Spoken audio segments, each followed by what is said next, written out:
Good morning boys. आज का हमारा टॉपिक है, सब्जेक्ट है भारत का भूगोल, और टॉपिक है भारतीय कृषि की समस्याएं एवं समाधान, problems of Indian agriculture and their solution. इससे पूर्व हमने भारतीय कृषि के संदर्भ में चर्चा की थी। भारतीय कृषि में जैसे भूमि उपयोग है, भारतीय कृषि के प्रकार, भारतीय कृषि की क्या विशेषताएं हैं। तो आज हम लेते हैं भारतीय कृषि की समस्याएं एवं समाधान। कृषि भारतीय अर्थतंत्र की धुरी है और अर्थतंत्र की धुरी होने के बावजूद पिछड़ी हुई अवस्था में है। दो चीज़ें हुई, एक तो कि भारतीय अर्थतंत्र की धुरी है, लेकिन इसके साथ ये है कि धुरी होने के बावजूद ये पिछड़ी अवस्था में है। ध्यान देने योग्य बात है कि भारत की जो राष्ट्रीय आय का जो प्रमुख स्रोत है जो भारतीय कृषि है, यह कृषि है, लेकिन यहाँ पर जो कृषि कार्य किया जाता है वो परंपरागत या पुरानी तकनीकों से किया जाता है, पुराने ढंग से किया जाता है। तो इसलिए ये कहा गया कि भारतीय कृषि अर्थतंत्र की धुरी होने के बावजूद भी पिछड़ी अवस्था में है। इस वैज्ञानिक युग में भी, वर्तमान की बात करें तो यहाँ भारतीय कृषि रूढ़िवादी है। इसका रीजन मुख्य कारण है कि यहाँ भारतीय जो किसान है, कृषक है, उनमें शिक्षा का अभाव। भारतीय किसान अशिक्षित हैं तथा निर्धन हैं। वह कृषि को जीविका निर्वाह के लिए अपनाता है। उनका कृषि कार्य करने का एकमात्र मकसद है कि अपना जीवन यापन करना। उसको वो व्यवसाय नहीं मानते। स्वतंत्रता प्राप्ति के पश्चात सरकार ने कृषि के विकास के लिए पंचवर्षीय योजनाओं के अंतर्गत कृषि क्षेत्र में सुधार के अनेक कार्यक्रम अपनाए। 1950-51 से लेकर के और अब तक इस कृषि में सुधार करने के लिए अनेक कार्यक्रम अपनाए हैं, लेकिन वो भी क्या है कि पर्याप्त सिद्ध नहीं हुए। आज भी भारतीय कृषि की दशा शोचनीय ही है और हीन दशा है। तो इन बातों को मद्देनजर रखते हुए सरकार ने भारतीय जो कृषि की समस्याएं हैं, चाहे वो कृषियों जो किसानों की अशिक्षा को मान लो, निर्धनता मान लो, परंपरागत तरीकों का मान लो, तो उनको ध्यान में रखते हुए इन समस्याओं के लिए समाधान उन्होंने ढूंढे हैं। समाधान क्या है? तो जो पहली समस्या थी भारतीय कृषि की, सबसे बड़ी समस्या थी कि यहाँ कृषि जोत है या जो खेतों का आकार है वो छोटा है तथा भूमि का असंतुलित वितरण, कि किसी के पास तो बहुत अधिक ज़मीन है और किसी के पास शून्य है। तो पहली जो विशेष समस्या है वो है कि कृषि जोतों का छोटा आकार तथा भूमि का असंतुलित वितरण। भारत में तीव्र दर से जनसंख्या वृद्धि के कारण भूमि संसाधनों की कमी है, कि जो भारतीय कृषि है उसमें जनसंख्या का दबाव अधिक है और भारत में जनसंख्या तीव्र गति से बढ़ रही है और तीव्र वृद्धि के कारण जो भूमि के संसाधन है वो सीमित है। जैसे 1951 में जहाँ प्रति व्यक्ति जो कृषि भूमि थी वो 0.75 हेक्टेयर थी, आज से 70 साल पहले। और हम 2001 में 1951 की तुलना करें तो 2000 में ये जो कृषि भूमि थी वो घट कर के 0.06 हेक्टेयर मात्र ही रह गई। कि जनसंख्या का इतना दबाव हो गया, जनसंख्या में इतनी वृद्धि होगी कि जहाँ प्रति व्यक्ति जो कृषि भूमि थी वो 0.75 हेक्टेयर से घट करके 0.06 हेक्टेयर तक ही रह गई। और जो यहाँ जो खेतों का आकार है वो 1.4 हेक्टेयर मात्र ही है। जो यहाँ जो खेतों का आकार है, उस खेत का जो आकार है यहाँ 1.4 हेक्टेयर का है, जो अन्य देशों की तुलना में बहुत छोटा है। अन्य देशों की तुलना करें भारत के जो इसकी, तो अमेरिका में जहाँ जो खेत का औसत आकार होता है वो 58 हेक्टेयर का, न्यूजीलैंड में 184 हेक्टेयर। तो ये 58 अमेरिका और 184 न्यूजीलैंड के जो खेतों का औसत आकार है, और भारत का 1.4, ये बहुत ही कम है। यही नहीं, यहाँ देश के 1% धनी किसान 1% धनी किसान हैं, वो 20% कृषि भूमि के स्वामी हैं, 20% कृषि के मालिक हैं। और जो 10% किसान हैं, उनके पास 50% कृषि भूमि है। और जो शेष 89% किसान हैं, उन किसानों के पास मात्र 30% भूमि है। तो कहाँ अंतर हो गया कि 89% जो किसान है उनके पास तो भूमि का जो मालिकाना हक है वो 30% है, या उनके पास 30% भूमि है, जबकि 20% पर 1% किसान है वो उसके मालिक हैं, स्वामी हैं, और 10% किसान हैं वो 50% भूमि के या कृषि भूमि के मालिक हैं। तो ये क्या है कि भूमि के वितरण में भी असंतुलन पाया गया है कि किसी के पास तो बहुत अधिक ज़मीन है और किसी के पास बिल्कुल नाममात्र की भी ज़मीन नहीं है। तो ये एक वेरिएशन यहाँ पाया जाता है, जिससे भी यहाँ एक कृषि की समस्या है। औसत रूप से एक किसान के हिस्से में केवल 0.1 हेक्टेयर भूमि आती है, कि जो 89% किसान है उनके पास 30% भूमि है, उसका अगर हम एवरेज निकालें तो प्रति किसान यहाँ 0.1 हेक्टेयर भूमि आती है।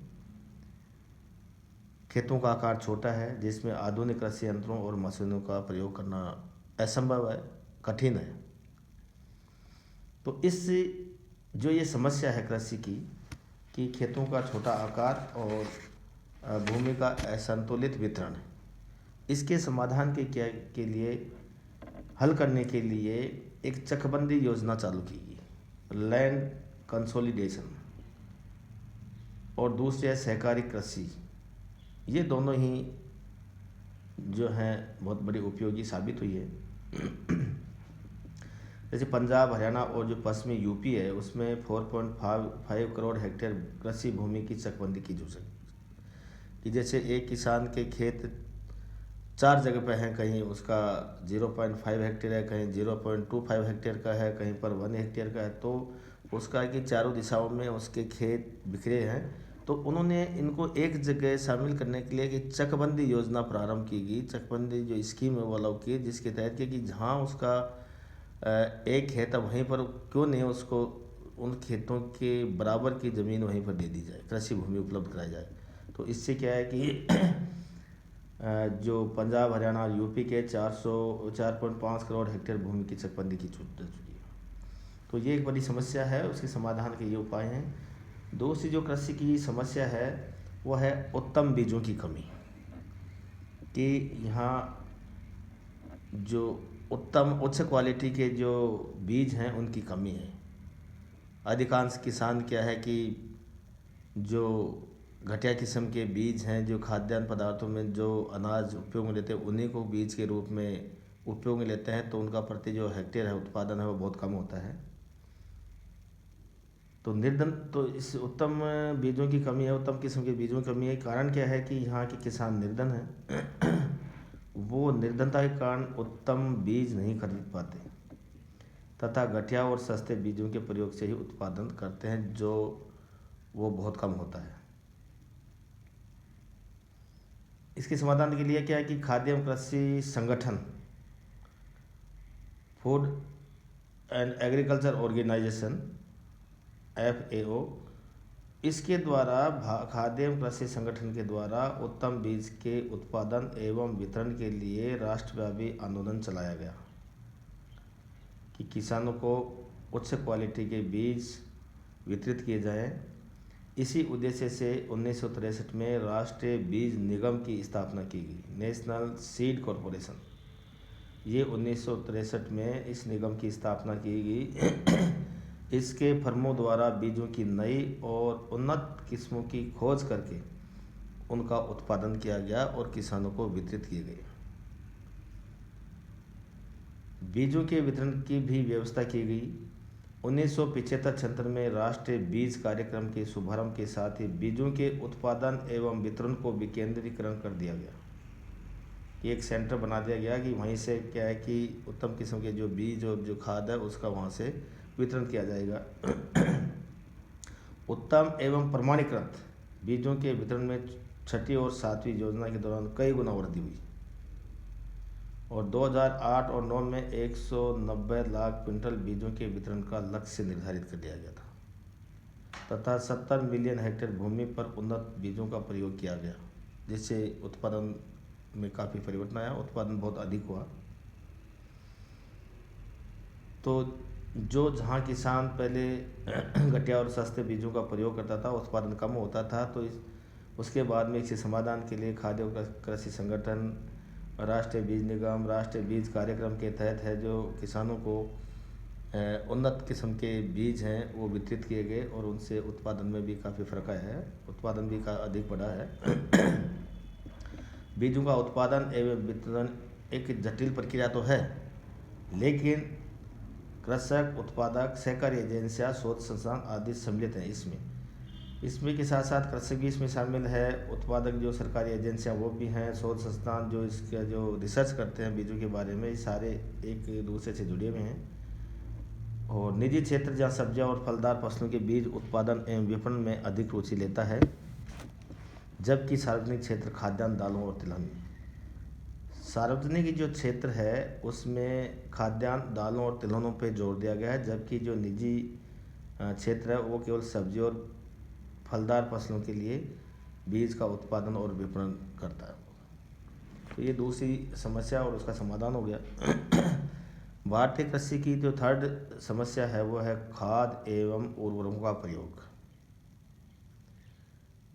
भारत में खाद तथा उर्वरकों का प्रयोग बहुत कम होता है अन्य देशों की तुलना करें तो, जिसमें भूमि की उर्वरता या उत्पादन शक्ति धीरे धीरे कम होती जाती है। देश की मिट्टियों में नाइट्रोजन तथा फास्फोरस और पोटेशियम की कमी पाई जाती है। पशुओं की संख्या अधिक होने के बावजूद भी यहाँ जो गोबर की खाद है, उस गोबर का जो प्रयोग है ईंधन के लिए किया जाता है, जिससे खेतों के लिए पर्याप्त मात्रा में गोबर खाद नहीं मिल पाती है, उसका प्रयोग भी नहीं हो पाता है और रासायनिक जो उर्वरक उसका उत्पादन भी कम होता है। तो ये खाद और उर्वरकों की जो समस्या थी, तो इसमें क्या है कि भारत में 1950-51 में अगर तुलना करें तो उर्वरकों का जो उपयोग लगभग शून्य ही था। उस समय तो जो रासायनिक उर्वरक था उनका उपयोग बहुत कम था, केवल ये गोबर की खाद उसका ही प्रयोग किया जाता था, उसी के द्वारा है जो फसलें उत्पादित की जाती है, जिसका उत्पादन प्रति हेक्टेयर उत्पादन बहुत कम होता था। योजना पूर्व काल में देश में उर्वरकों की खपत 69,000 टन मात्र थी, लेकिन 2009-10 में ये बढ़कर के 264.86 लाख टन हो गए। भारत में उर्वरकों का औसत उपभोग जहाँ 2006-07 में 113.26 किलोग्राम प्रति हेक्टेयर था, मतलब 2006-07 में प्रति हेक्टेयर जो रासायनिक उर्वरक थे उनका प्रयोग 113.26 किलो था। लेकिन अगर राज्य स्तर पर इसको देखा जाए तो पंजाब में ये सबसे ज़्यादा था 192.5, हरियाणा में 166.2, आंध्र प्रदेश में 155.8 और तमिलनाडु में 152.9। इन राज्यों में सबसे ज़्यादा रासायनिक उर्वरकों का प्रयोग होता था। उत्तरी पूर्वी राज्यों में तुलना की नागालैंड में 1.6 है, अरुणाचल प्रदेश में 3.1 है, सिक्किम में 4.7 है, मिजोरम 16.3 है, मेघालय 20.4 है, त्रिपुरा में 39.8 है। तो ये इन पंजाब, हरियाणा और तमिलनाडु की तुलना करें आंध्र प्रदेश की, तो इन जो नॉर्थ ईस्ट के स्टेट हैं उनमें उर्वरकों का प्रयोग बहुत कम किया जाता है। देश में पेट्रोलियम भंडारों की कमी है, जिससे यहाँ रासायनिक उर्वरकों के जो सब्स्टिट्यूट है